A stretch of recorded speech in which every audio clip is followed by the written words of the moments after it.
Salut à tous. Aujourd'hui, on se retrouve pour la présentation ainsi que le test de cette référence de tension, de référence AD584.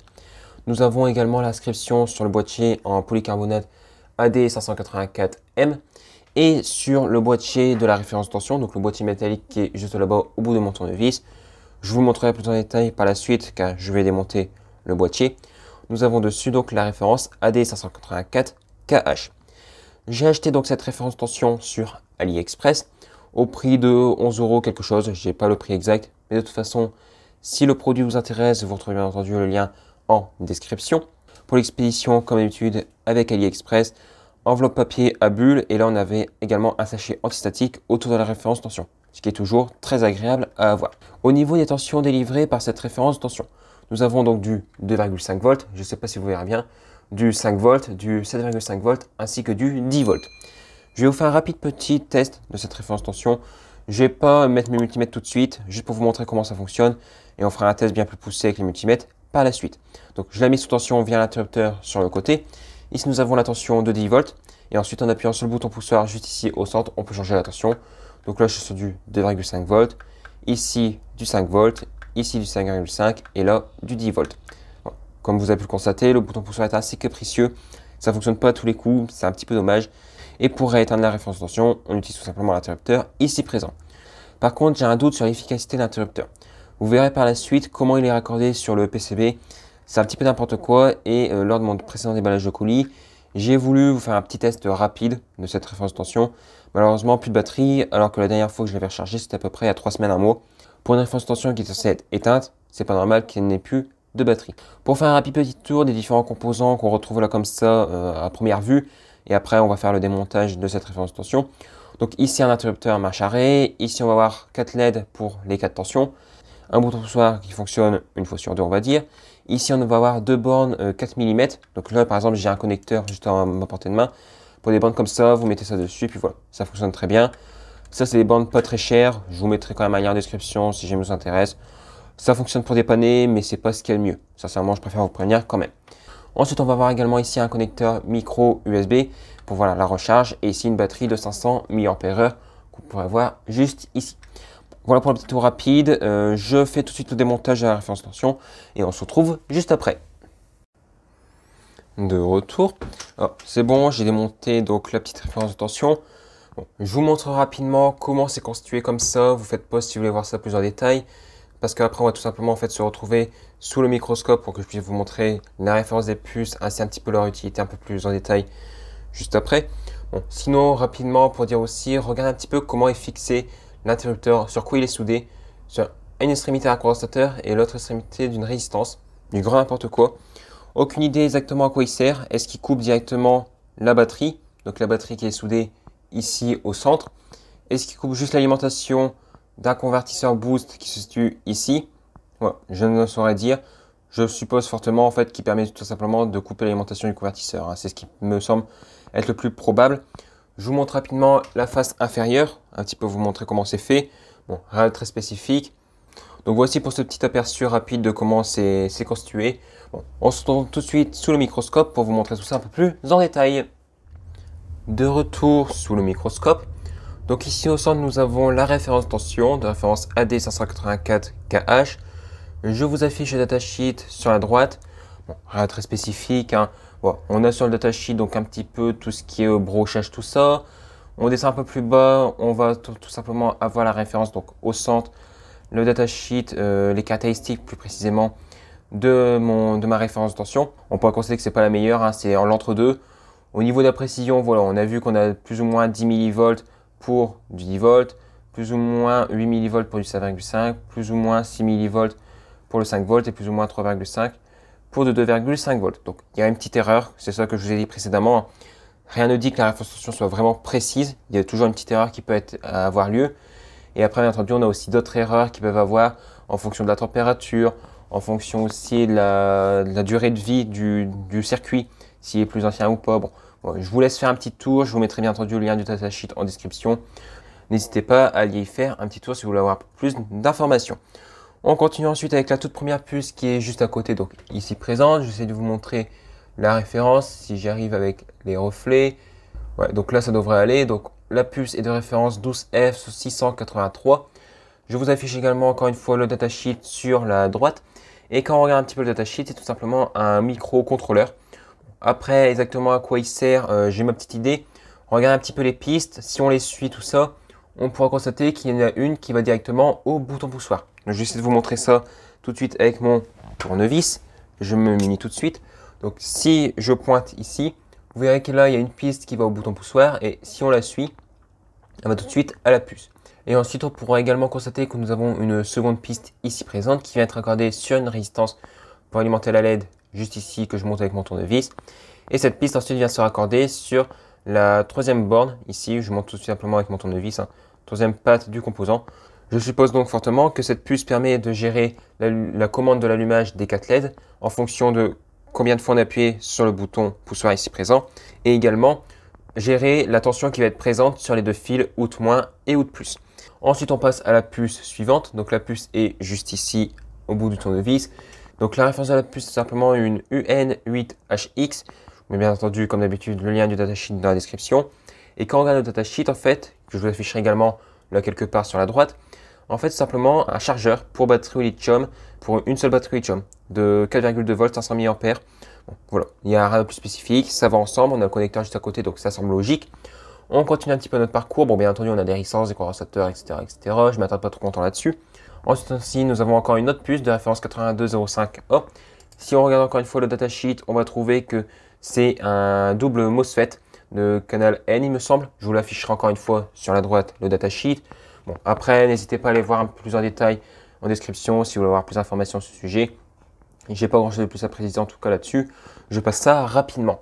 Ici, nous avons encore une autre puce à côté de référence DW01. Quand on regarde un petit peu le datasheet de cette fameuse puce, et en fait, cette puce est tout simplement une protection pour les batteries lithium-ion et les batteries lithium polymère.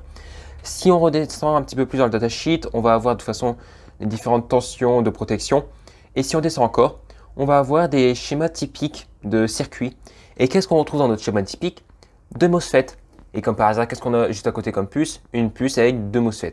Voilà, rien de plus spécifique. En fait, c'est tout simplement les deux puces gèrent la protection de la batterie, tout simplement. Rien de plus spécifique à ce niveau-là. On continue avec une dernière puce. Je vais m'arrêter là de toute façon, après il n'y en a plus. Et juste pour cela, je vais tout simplement retourner le tout. Ça sera un peu plus lisible pour visualiser l'ensemble. C'est donc une puce de référence 34063. Et si je vous affiche le datasheet sur la droite, encore une fois, c'est une puce qui est utilisée pour pouvoir faire un convertisseur buck et boost. Si on descend un petit peu dans le datasheet, tout ça, on va avoir quelques informations techniques. Ce n'est pas vraiment ce qui nous intéresse. Mais ce qui nous intéresse le plus, c'est les circuits d'exemple qu'ils donnent. Par exemple, là, je prends le premier circuit qui est pour un convertisseur step-up, donc un élévateur de tension tout simplement. Et qu'est-ce qu'on va retrouver sur ce circuit? Donc, au centre en pointillé, c'est tout ce qui est en interne du semi-conducteur. Et tout ce qui est en externe, qui n'est pas en pointillé, c'est tous les composants qui sont rajoutés. On va retrouver des résistances, des condensateurs. Donc, on pourra retrouver également ces fameuses résistances et condensateurs un petit peu tout autour du circuit intégré. On va également retrouver une inductance. Donc là, ils ont mis 160 microhenry. Là, on a le code 101. Il me semble que ça doit être une 100 microhenry. Je ne mettrai pas ma main à couper. Mais il me semble que dans mes souvenirs, ça doit signifier cela. Ensuite, quand on continue, on va retrouver également une diode. Donc nous, on a également notre diode qui est là, qui joue à cache-cache. Je vous la montre tout de suite avec mon tournevis, voilà, qui est juste là derrière. Si vous voulez, je peux vous montrer la référence. C'est une SS14. Et après, bien entendu, sur le reste du schéma, on retrouve encore des résistances et des condensateurs qu'on va retrouver un petit peu tout autour du circuit intégré. Donc voilà un petit peu pour le petit tour des différents puces qu'on retrouve dessus sous le microscope. Bon, c'est assez long, je sais, ça prend beaucoup de temps. C'est pour ça que je ne perds pas plus de temps. Je remonte le tout et on se retrouve juste après pour pouvoir enfin faire le test de cette référence de tension. De retour, j'ai réussi à remonter la référence de tension, mais je vous avouerai que c'était assez chaotique. Il faut bien mettre en sorte que toutes les plaques en plastique s'imbriquent bien l'une dans l'autre. Assez compliqué, mais bon, ça se fait quand même. Par contre, un truc que j'ai pas précisé et que je précise maintenant, c'est que lors de la réception donc de la référence de tension, sur presque l'intégralité des plaques de polycarbonate, je suppose, il y avait une sorte de scotch papier marron pour protéger les plaques. Alors, j'avais dû déjà le démonter une première fois pour retirer tout ce scotch, mais c'est assez galère à retirer, je vous avouerai. J'avais eu exactement le même problème sur mon testeur de composants, le LCR-T4. Également, j'ai fait une vidéo de ce sujet il y a pas mal de temps de cela, donc elle n'est pas parfaite la vidéo, soyez indulgents, je vous la mets en fiche avec le petit i. Mais voilà, si jamais vous avez la petite technique pour retirer ce fameux scotch papier de protection facilement, sans se prendre la tête, tout ça, je suis preneur. N'hésitez pas à mettre votre technique en description. On va donc tout de suite passer maintenant au test de cette référence de tension. Bien entendu, je ne vais pas vraiment tester sa précision parce que c'est trop compliqué. Je veux dire, voilà, il faudrait avoir un multimètre suffisamment précis et bien étalonné pour vérifier l'étalonnage de cette référence de tension. Mais surtout, qu'est-ce qui prouve que le multimètre est en plus correctement étalonné? C'est un petit peu le serpent qui se mord la queue. Et de plus, ma référence de tension n'est pas la meilleure, comme vous avez pu le voir dans le datasheet quand j'en ai parlé juste précédemment. C'est pas la meilleure référence de tension et de ce fait, j'ai une petite marge d'erreur de quelques millivolts. J'ai plus les chiffres en tête exactement, mais bon, voilà, par rapport à ce qu'on a pu voir tout à l'heure dans le datasheet. Et aussi, je tenais à préciser que Philippe Desmériac a également fait une vidéo sur cette référence de tension. Et la sienne est bien meilleure, étant donné que la référence de tension, lui, c'est une référence avec une précision plus importante. Et surtout, il n'a pas l'histoire de l'interrupteur sur le côté. Donc, c'est directement le bouton ici qui est allumé et qui est éteint. Est-ce que ça permet d'avoir une plus grande autonomie? Pas la moindre idée. Mais je vous invite quand même à faire un petit tour sur sa vidéo, qui est très bien également. Je vous la mettrai en description. Je passe tout de suite au test. On va juste vérifier si les multimètres affichent à peu près la bonne valeur par rapport aux tensions qui sont délivrées. Donc, je commence tout de suite avec le AN8002. J'avais également fait une vidéo à ce sujet. S'il y a encore de la place, je vous la mettrai en fichier petit. Sinon, de toute manière, vous retrouverez tous les liens des vidéos en description. Donc, je le mets tout simplement sur la tension DC. Donc là, il est directement sur la tension DC, hein, celui-là. Contrairement à l'autre qu'on va voir juste après, il va falloir mettre manuellement sur la tension DC. Je le mets sous tension et je passe tout de suite à 2,5 volts. On pourra constater que déjà, là, sur les points de test, il affiche 0 volts. Voilà, c'est juste une petite précision que je fournis. Donc, je mets tout simplement mes deux bornes dans la référence de tension. Et ici, nous avons 2,5 volts. Donc, on est bon, pas de problème. Aussi, alors, un test qui paraît tout con pour les multimètres, mais je tenais quand même à le préciser, je ne sais plus où j'ai entendu parler de ça, mais sur les multimètres bas de gamme, quand vous inversez la polarité, souvent il y a une erreur assez importante. Contrairement à ceux qui sont de plus haut de gamme, on va dire en quelque sorte, qui ont un prix un peu plus évolué, peu importe le sens des fils, il vous affichera toujours la même tension, sauf que dans l'autre cas, elle sera négative.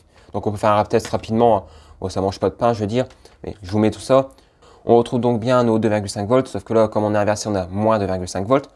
Je remets dans le bon sens ce coup-ci pour continuer les tests. Donc maintenant, je vais le faire avec le 5 volts. Donc, encore une fois, j'ai dit le bouton pousseur est capricieux, donc ça ne fonctionne pas à tous les coups. Donc là, c'est bon. On a 5 volts, à peu près à 5 volts, à 2 millivolts près. Après, je vous ai dit, il y a une marge d'erreur pour la référence de tension, bien entendu. Et le multimètre n'est pas forcément super bien étalonné. Il a aussi une marge d'erreur également à lui.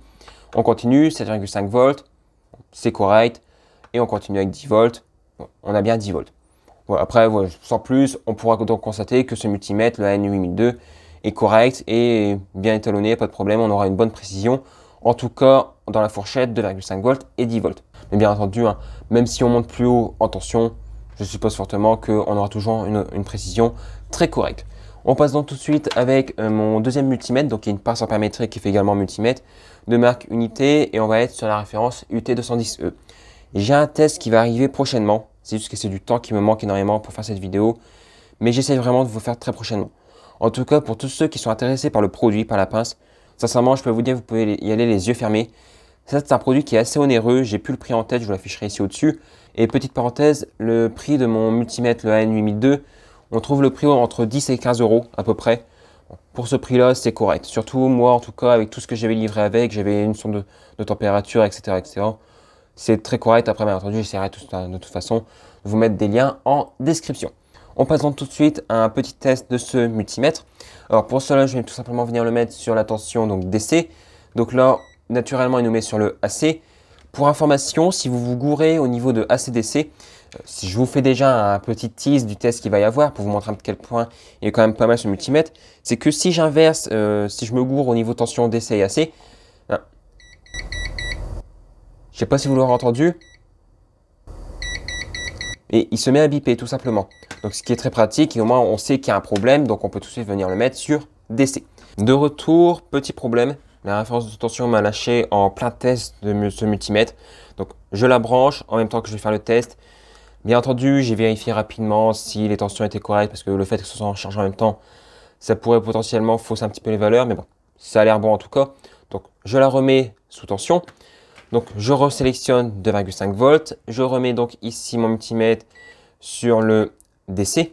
Et on peut tout de suite passer au test. Je mets donc tout de suite ici le moins, ensuite ici le plus. Je vais essayer de mettre les fils de telle manière à que ça tienne correctement. Voilà, ça devrait le faire. Donc ici nous avons bien 2,5 volts. Je passe maintenant à 5 volts. C'est bon. Je passe à 7,5 volts, on est bon. Et je passe maintenant à 10 volts, on est bon. Je fais le même test que mon précédent multimètre. Si on inverse les fils, les mauvais multimètres normalement ont un écart assez important, n'affichent pas la vraie tension en négatif, alors que les multimètres de meilleure qualité affichent exactement la même tension, qu'elle soit positive ou négative. Et là, nous avons bien moins 10 volts. Voilà. Rapidement pour le petit test de référence de tension, je ne vais pas aller plus loin, ça n'a rien, la vidéo après elle va être beaucoup trop longue. Je débarrasse donc tout ça et on se retrouve tout de suite pour la petite conclusion. Donc pour conclure, qu'est-ce que je peux dire sur cette référence de tension? Bon, déjà c'est une bonne référence tension. Spécialement, j'ai pas grand chose à lui reprocher, hormis des petites choses que je vais signaler après.